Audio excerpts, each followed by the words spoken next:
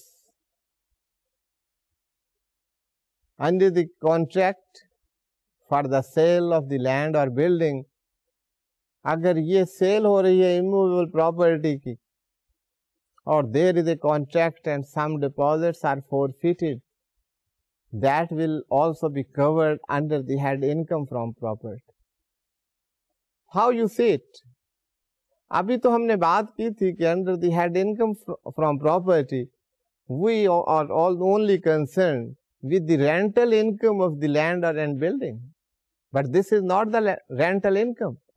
یہاں پر تو بات ہو رہی ہے سیل آف اموویبل پراپرٹی, یہ رینٹل انکم کی بات نہیں ہو رہی. لیکن یہاں کہتے ہیں کہ یہ جو فورفیٹڈ اماؤنٹس ہے those will be treated under the head income from property. یہ میں آپ کو ایکسپلین کر دیتا ہوں کہ یہ کیا بات.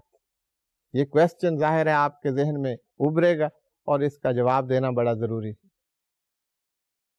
بات یہ کہ جیسے آپ نے دیکھا کہ رینٹل انکم کی بات, اب یہاں پہ ہے کہ کانٹریکٹ آف سیل ہو رہا ہے. آپ کو پتا ہے جب سیل پرچیز ہوتی ہے موویبل پراپرٹی تو ایٹ دا انیشیل پیریڈ کوئی ڈاؤن پیمنٹ کر دی جاتی, کچھ پیسے دے دیے جاتے ہیں کہ جب یہ execution of the sale deed ہوگی, جب میوٹیشن ہوگا, ٹرانسفر ہوگا, رجسٹریشن ہوگی اس کی, تو باقی rest of the amount, balance amount اس وقت پے کر دی جائے گی. تو اس طرح یہ سیل ڈیڈز ایگزیکیوٹ ہوتی ہیں, ان کی رجسٹریشن ہوتی. یہاں بات ہو رہی سیل کی بات نہیں ہو رہی.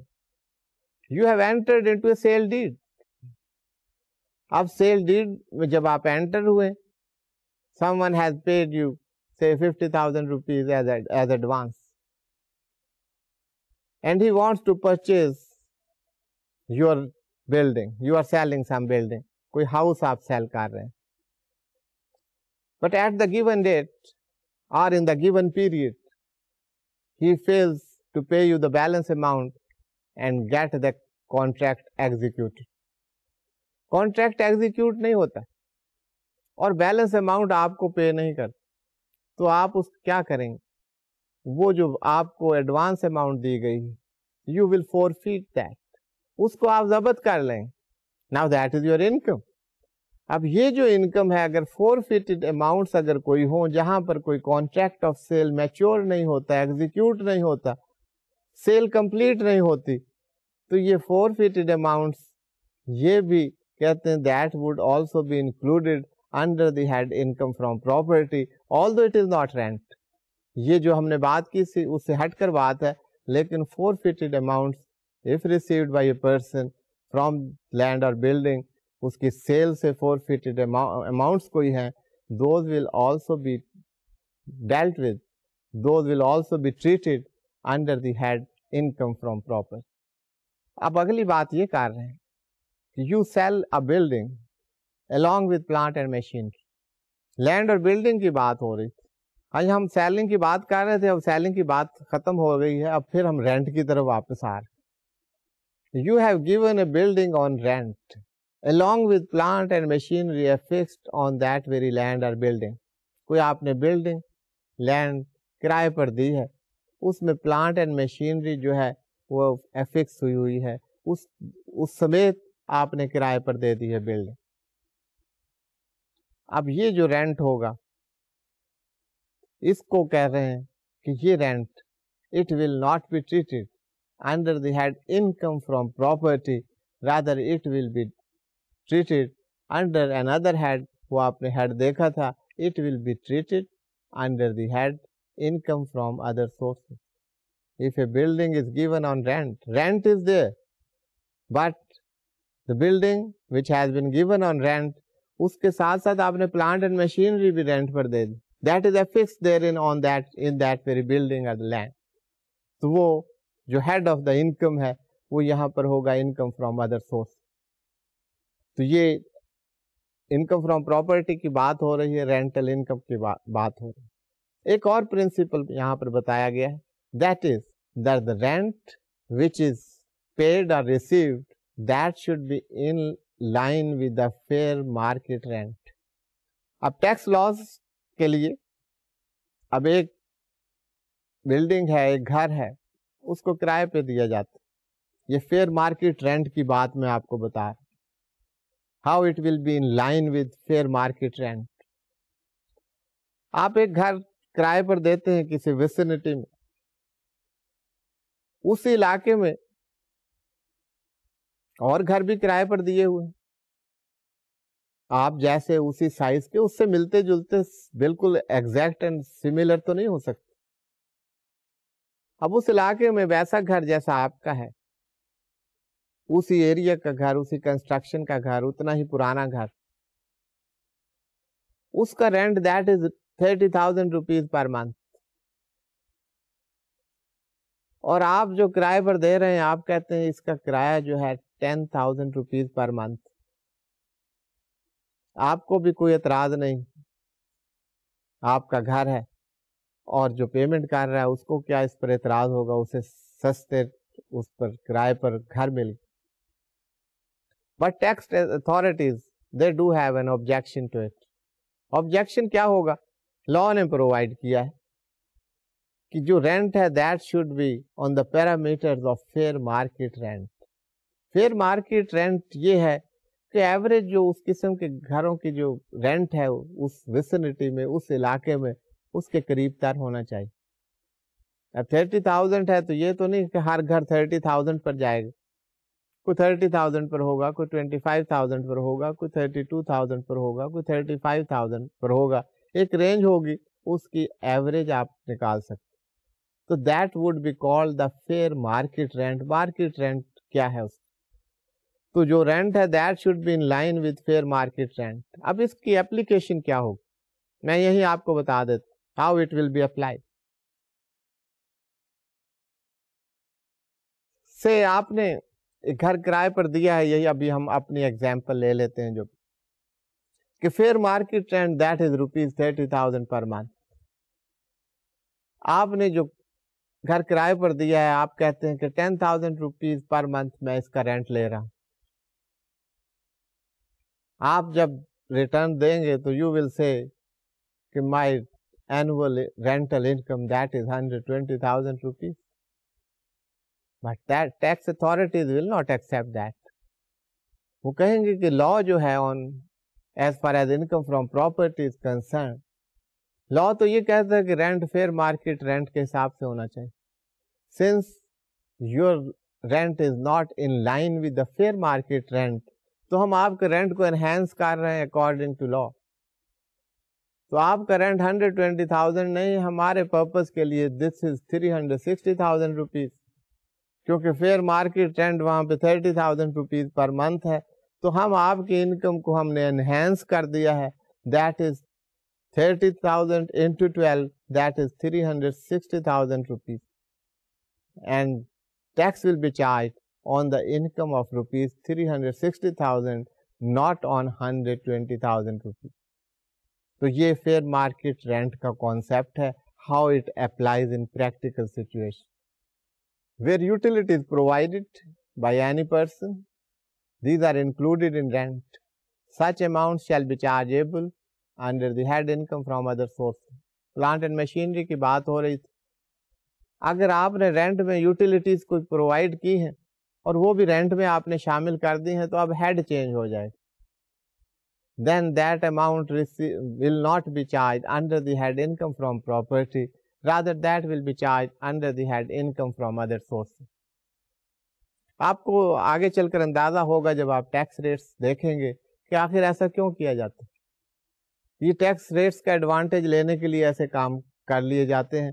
تو آپ کو ٹیکس ریٹس آپ دیکھیں گے تو اس سے آپ کو خود اندازہ ہو جائے گا کہ یہ پروویژنز آف لا کی ضرورت کیوں پیدا ہوتی ہے. Why it is there in law. اگر آپ اس پر غور کریں، بہرحال یہ آپ کا اسکوپ نہیں ہے کہ یہ لا کیوں بنا ہے. آپ نے یہ دیکھنا ہے اس لا نے کیسے اپلائی ہونا ہے. You have to apply that law. That law is there and law is there to be complied with, to be acted upon by all concerned. وہ ٹیکس اتھارٹیز ہیں یا ٹیکس پیئرز ہیں، سب کے لیے لا ایک ہے and they have all to work according to law.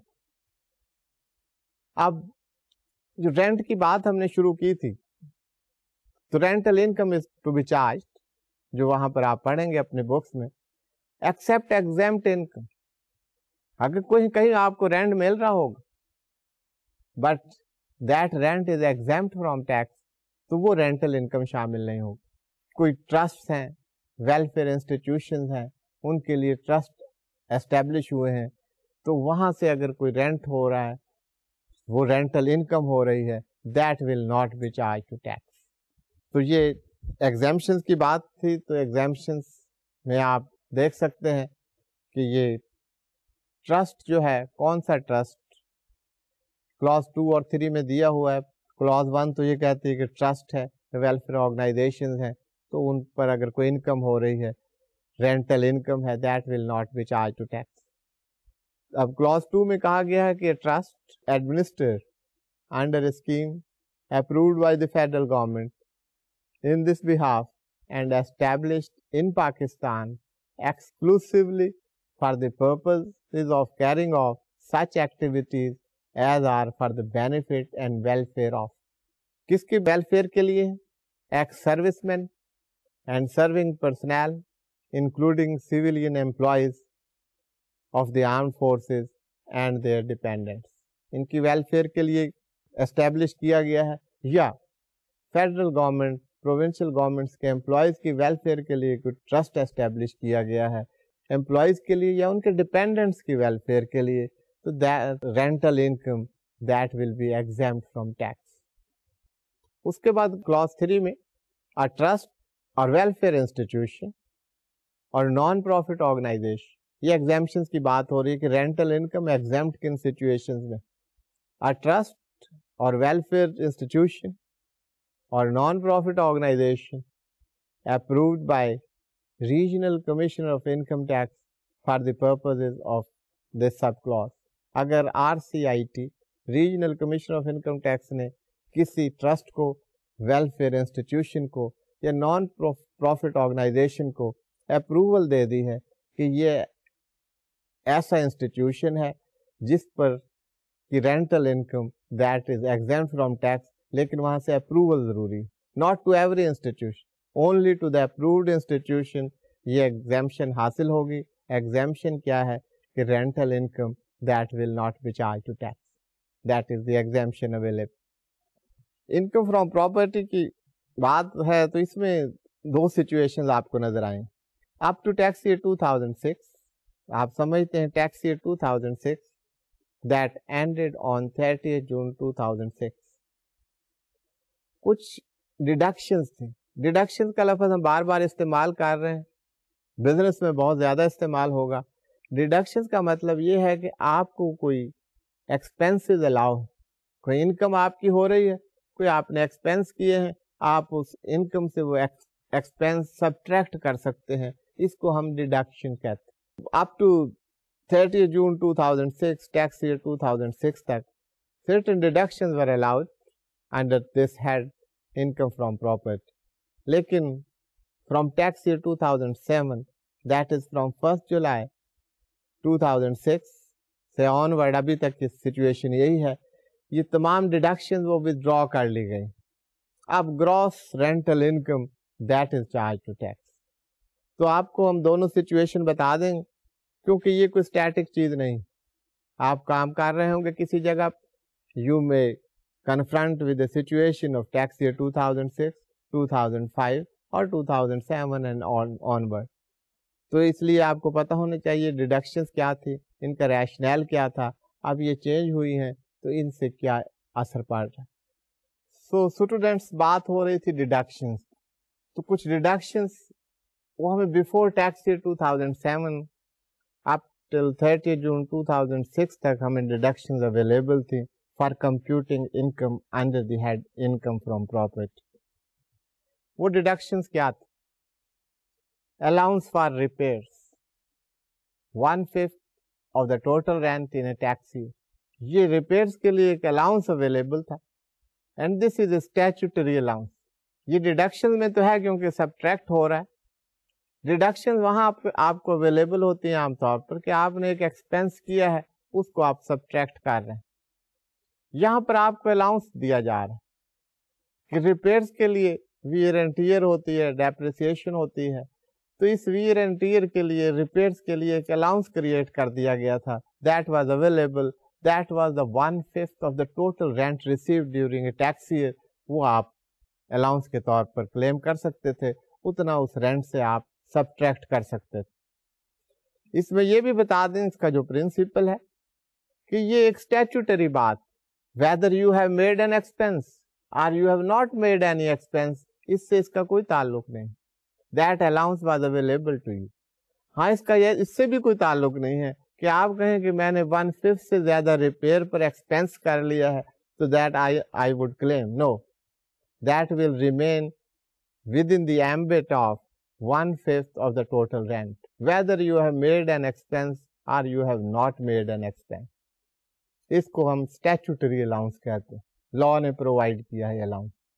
Insurance expense, اگر کوئی انشورنس کے پریمیم پر آپ نے انشورنس کروائی ہے اپنے بلڈنگ کی اور کوئی پریمیم پے کیا ہے ڈیورنگ دا ٹیکس ایئر, تو وہ insurance expense that can be claimed as deduction. یہ ایکسپینس آپ کریں گے تو پھر یہ الاؤ ہوگا, اس کے پہلی بات سے کوئی تعلق نہیں, وہ الاؤنس کی بات ہو رہی.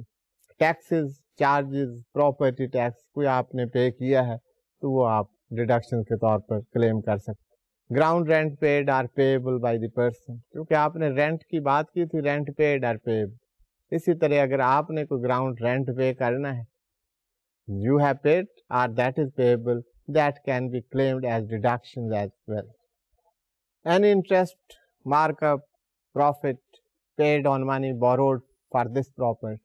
جس پراپرٹی کی رینٹ کی بات ہو رہی ہے, جن پراپرٹیز کے رینٹ سے آپ رینٹ لے رہے ہیں, اگر ان پر آپ نے کوئی بوروئنگ کی ہے, کوئی آپ نے لون لیا ہے, اس سے کنسٹرکشن کی ہے, ڈیورنگ دا ٹیکس ایئر جتنا بھی آپ نے مارک اپ یا انٹرسٹ پے کیا ہے وہ that is available as deduction, وہ آپ سبٹریکٹ کر سکتے ہیں. Rent sharing by house building finance corporation. House building finance corporation میں رینٹ کی بات تو ہے, وہاں پر انٹرسٹ اور مارک اپ کی بات نہیں, وہاں پر رینٹ شیئرنگ کا پرنسپل اپلائی کرتا ہے. تو رینٹ شیئرنگ میں آپ نے ٹیکس ایئر میں جتنی اماؤنٹ پے کی ہے اس کو آپ ڈیڈکشن کے طور پر یو کین کلیم دیٹ. تو وہ آپ کو انٹائٹلمنٹس تھیں, آپ نہیں کر سکتے. From tax year 2007 it is not available, it is up to tax year 2006. یہ میں آپ کو بات بتا رہا ہوں. رینٹ کلیکشن چارجز, اگر آپ کے چین آف پراپرٹیز ہے, آپ نے کلیکشن کے لیے آپ کو آفس اسٹیبلش کرنا پڑتا ہے, مینیجر رکھنے پڑتے ہیں فار کلیکٹنگ دی رینٹ. تو رینٹ کلیکشن کے لیے جو بھی چارجز آپ کے ہیں وہ آپ کلیم کر سکتے ہیں. But these rent collection charges in no case will exceed 6% of the total rent receivable. یہ ایک لمٹ اس پر لگا دی گئی ہے کہ یہ اس سے زیادہ یہ رینٹ کلیکشن چارجز یہ آپ کو الاؤ نہیں کیا جائے گا. لیگل ایکسپینسز, اگر کوئی اس کی litigation ہے یا رینٹ کلیکشن کرنے کے لیے آپ کو لیگل ایکسپینسز کرنے پڑتے ہیں, those should be in lieu of that property. unpaid rent, irrecoverable rent ہے تو اس کو آپ ایکسپینس کے طور پر کلیم کر سکتے ہیں. تو یہ تمام deductions, but these deductions I again repeat, these were available before tax year 2007. تو یہ اگر آپ کو ٹیکس ایئر 2006 کی کوئی انکم اگر کمپیوٹ کرنی ہو تو یہ ڈیڈکشنز آپ کو اویلیبل ہوں گی, but not in the tax year 2007 and onward, جب تک اس میں چینج نہیں آتا. The situation is change. Deductions کے ساتھ ساتھ ایک ان ایڈجسٹیبل ایڈوانسز کی بات ہے, وہ میں آپ کو ایکسپلین کر دوں, اس کے بعد ہم آگے چلتے ہیں. Treatment of non adjustable amounts. آپ اس کی ٹیکنیکلٹیز میں جانے سے پہلے میں آپ کو بتا دوں کہ یہ نان ایڈجسٹیبل اماؤنٹس ہیں. نان ایڈجسٹیبل اماؤنٹس یہ ہیں کہ جب رینٹ پر آپ کوئی بلڈنگ دیتے ہیں یا لیتے ہیں تو ایک نارم ہے, ایک پریکٹس ہے مارکیٹ کی کہ کچھ اماؤنٹ ایڈوانس کے طور پر لے لی جاتی. Say you have paid an advance of ₹500,000. اب یہ دو طریقے ہیں کہ جو ایڈوانس آپ نے دیا ہے یہ ہر مہینے آپ کے کرائے میں ایڈجسٹ ہوتا جائے گا. آپ نے جو رینٹ پے کرنا ہے وہ پے نہیں کریں گے, اس ایڈوانس سے ایڈجسٹ ہوتا جائے گا. یہ اگر ایگریمنٹ ہے that would call adjustable advance. لیکن اگر صورتحال یہ ہے کہ 500,000 آپ نے دے دیا ہے but that will not be adjustable in rent, rent اس کے علاوہ آپ کو دینا پڑے گا. اگر یہ نان ایڈجسٹیبل ایڈوانس اگر لیا ہے کسی نے تو وہ اس کا پرنسپل یہ ہے کہ 500,000 کی ہم بات کر رہے تھے, ایڈوانس لیا تو 500,000 that will be spread over a period of 10 years. 500,000 divided by 10 that comes to 50,000. تو 10 سال تک یہ 50,000 روپیز اس کے رینٹ میں شامل ہوتا جائے گا, رینٹل انکم میں شامل ہوتا جائے گا. سے آپ کا رینٹ سال کا ہے that is 800,000 روپیز. اب یہ جو نان ایڈجسٹیبل اماؤنٹ ہے اس کے جو 50,000 کا کمپوننٹ ہے that will also be added. تو یہ treatment of non adjustable amounts کے بارے میں یہ بات تھی. اب السٹریشن میں آپ کو دیا ہوا ہے کہ اماؤنٹ جو ہے نان ایڈجسٹیبل اماؤنٹ کی that is 120,000 rupees. 120,000 divided by 10 it means 12,000 rupees per month that will be added to the income of the person. So students, یہ آپ نے دیکھا کہ آج ہم نے انکم فرام پراپرٹی کی بات کی. تو انکم آف پراپرٹی میں اب ہمارے پاس دو سچویشنز ہیں. اپ ٹو ٹیکس ایئر 2006 کچھ ڈیڈکشنز اویلیبل تھی جن کی بات کی. اس کے بعد from tax year 2007 gross amount of the rent received without any deduction, gross amount received that is chargeable to tax. تو یہ نیا سینیریو, یہ چینج آ گئی ہے لا میں. تو ہم دونوں سچویشن پر ایک ایک ایکسرسائز ہم کریں گے تاکہ یہ کانسیپٹ آپ کو کلیئر ہو جائے. اس کے بعد we shall move on to the next topic. تو امید ہے یہ انکم فرام پراپرٹی پر ڈفرینٹ ایسپیکٹس جو ہیں وہ آپ کو کلیئر ہو گئے ہوں گے. اس کی پریکٹس کیجئے گا, ایکسرسائزز کے ذریعے مزید اس کی وضاحت کر دی جائے گی and that will be crystal clear to you. کوئی آپ کو اس میں دقت نہیں ہوگی. آپ کے کوئی کویسچنز ہوں, کوئی ڈیفیکلٹیز ہوں, وہ آپ نوٹ کر لیجئے گا. جب ہم ایکسرسائز کریں گے تو وہ سب ایڈریس ہو جائے. So till next lecture, it is خدا حافظ. Have a nice time. Thank